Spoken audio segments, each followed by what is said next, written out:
નમસ્કાર. ક્યારેય એવું લાગ્યું છે કે જીવનમાં બધું જ આપણા કંટ્રોલની બહાર જઈ રહ્યું છે?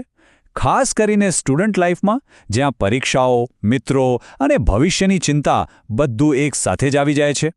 તો આજે આપણે એક એવી કળા વિશે વાત કરવાના છીએ જે આ બધા પડકારોને પહોંચી વળવામાં મદદ કરશે. ચલો આ રસપ્રદ સફર શરૂ કરીએ. પરીક્ષાનું રિઝલ્ટ કેવું આવશે? પેલા મારા વિશે શું વિચારતા હશે? કે પછી મારું ભવિષ્ય કેવું હશે? આ બધા સવાલો છે ને, આપણને ઘણીવાર પરેશાન કરી દે છે. અને સાચું કહું ને, આ એકદમ નોર્મલ છે. આપણા બધા સાથે આવું થાય છે. આજે આપણે આ જ બાબતને ઊંડાણથી સમજવાની છે.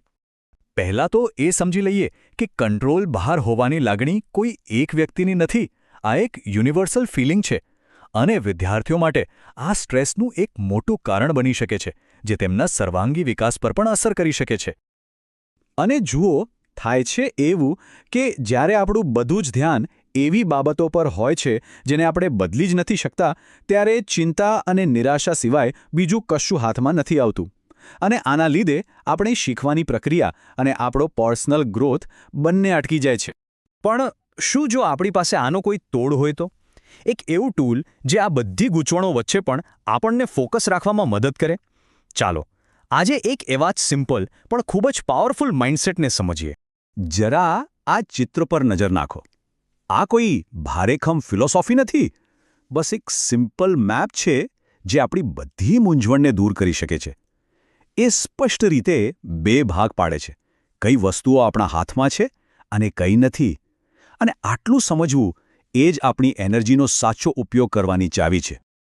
બસ આ એક વાક્ય આ આખા વિશ્લેષણનો સાર છે. એક રીતે કહીએ તો આ એક મંત્ર છે. જે આપણા કંટ્રોલમાં છે તેના પર કામ કરો, અને જે નથી તેને સ્વીકારી લો. ચાલો હવે આને થોડું ડિટેલમાં સમજીએ. તો ચાલો સૌથી પહેલાં એ જોઈએ કે કઈ વસ્તુઓ આપણા હાથમાં છે જ નહીં. અને આ એ બાબતો છે જેને સ્વીકારી લેવાથી, સાચું કહું ને, તો માથા પરથી એક મોટો બોજ ઉતરી જાય છે અને આપણે હળવાશ અનુભવીએ છીએ. સૌથી પહેલી અને અગત્યની વસ્તુ: ભૂતકાળ.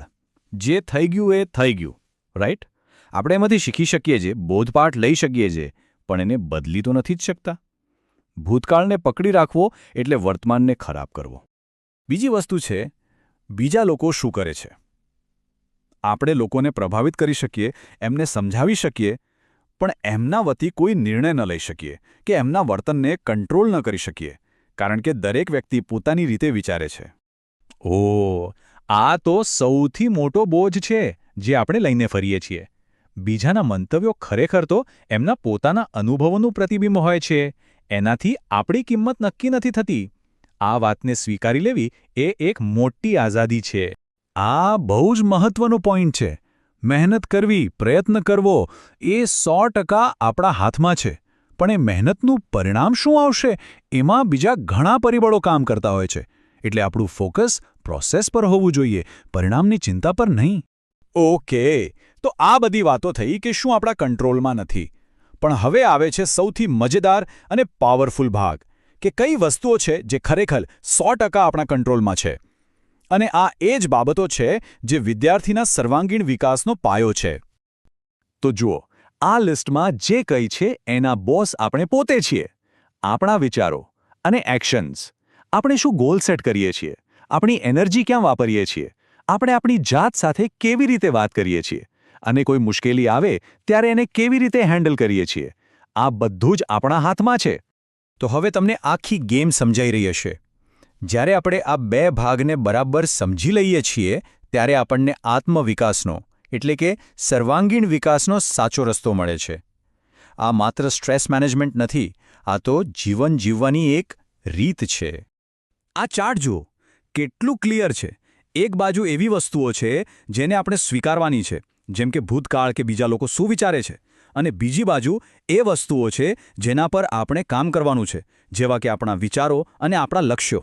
બસ આટલી સ્પષ્ટતા જીવનમાં ઘણો મોટો ફેરફાર લાવી શકે છે.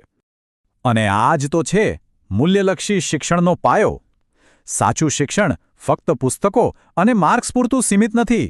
એ તો ચારિત્ર્યનું ઘડતર કરે છે. અને જ્યારે આપણે આપણા નિયંત્રણમાં રહેલી બાબતો પર ધ્યાન આપીએ છીએ ત્યારે આપણે એક મજબૂત અને મૂલ્યવાન વ્યક્તિત્વનું નિર્માણ કરીએ છીએ. અને જ્યારે કોઈ વિદ્યાર્થી આ રીતે વિચારવાનું શરૂ કરે છે તો એના ફાયદા તરત દેખાવા માંડે છે.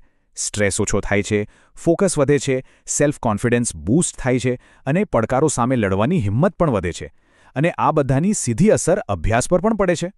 તો અંતે આ સવાલ ફક્ત સાંભળવા માટે નથી, પણ વિચારવા માટે છે. આજે એવી કઈ એક નાની વસ્તુ છે જે સંપૂર્ણપણે તમારા હાથમાં છે, જેના પર તમે તમારું બધું ધ્યાન કેન્દ્રિત કરવાના છો. ભલે નાનું પગલું હોય, પણ યાદ રાખજો, મોટામાં મોટા પરિવર્તનની શરૂઆત હંમેશા આવા જ એક નાના પણ મક્કમ પગલાંથી થાય છે. તમને આ વિડીયો ગમ્યો હશે જ તો ચાલો વિડીયો શેર કરી ચેનલને લાઇક સબસ્ક્રાઇબ કરવાનું ભૂલશો નહીં. ધન્યવાદ.